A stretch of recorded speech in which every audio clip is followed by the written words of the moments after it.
In the summer of 2018, I felt a need to leave my successful life and work in New York City to move back to my little Massachusetts hometown to be closer to my parents. After nearly 30 years in the city, this was not a decision I made lightly, but it was indeed a decision I made rather quickly in retrospect. I felt a strong internal pull to do so. Little did I, or should I say we, knew what was coming the following year. My father passed away in December 2020 due to complications from COVID-19. It was a sudden loss no one in my family was anticipating. Thinking of this time, I see the importance of putting some inevitable plans in place when life is calmer and a sense of urgency or grief is not clouding your judgment. Here are 5 things I already had in place that made this challenging experience a little easier on me and the family. 1. I had a healthcare proxy form for my dad on file. A healthcare proxy is a legal document that designates someone, known as a proxy or agent, to make medical decisions on your loved one's behalf if he or she is unable to do so due to illness or incapacity. This person, often a trusted family member or friend, is given the authority to make medical care decisions based on the loved one's preferences and best interests, which may include decisions about life-sustaining treatments, surgeries, and other health-related matters. It is an important part of advanced care planning to ensure that your loved one's medical wishes are followed when they are unable to communicate them directly. Because I had this in place, I was so grateful to be able to communicate what my dad would have wanted and make decisions that made him as comfortable as possible, even though I could not be there to personally hold his hand. I strongly encourage you to fill out the healthcare proxy form as soon as you can for your loved one and submit it to your primary care physician. You will thank me later. 2. And 3. Make funeral and cemetery arrangements when the family is calm and able to do so. I know many people feel uncomfortable making funeral and cemetery arrangements in advance because it involves confronting the reality of death, which can be an emotionally difficult and taboo subject.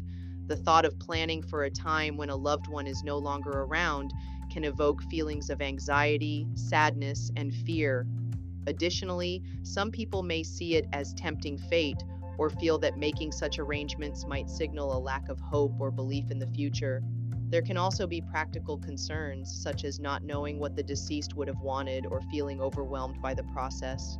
Others may worry about burdening their loved ones with decisions in the future, but paradoxically, not addressing it can lead to even greater emotional strain on those left behind. Despite the discomfort, planning ahead can provide peace of mind and relieve future stress on families during a difficult time. My father wholeheartedly believed in planning, so we as a family had these difficult discussions in detail back in 2016, and I am so very glad we did. Shortly after my father's passing, I was rushed to the hospital myself with COVID. I found myself needing to make burial arrangements for my dad while lying on a hospital bed, barely able to breathe. Because funeral and cemetery arrangements were made in advance, I was able to simply make a phone call to the funeral director who knew exactly what my father wanted. Everything was decided upon years before. The funeral director then coordinated with the cemetery manager, and we were able to arrange a brief ceremony and burial for my dad. It was a tough time, but imagine how much more difficult it would have been without pre-planning. 4. Have a written draft obituary for your loved one on file. Writing an obituary ahead of time can be important for several reasons. Mainly, it reduces stress during a difficult time. Grieving families are often overwhelmed after the loss of a loved one. Having an obituary already written can alleviate the emotional burden of crafting it while in mourning, allowing loved ones to focus on other aspects of the funeral and healing. If the obituary is written ahead of time, it can also include specific details about funeral services, memorial contributions, or charitable donations, ensuring everything is aligned with your loved one's wishes.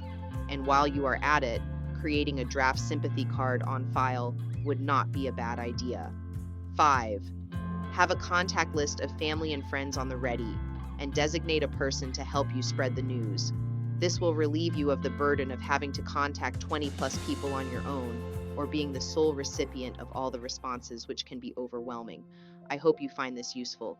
What other items would you add to the list? Let me know in the comments below.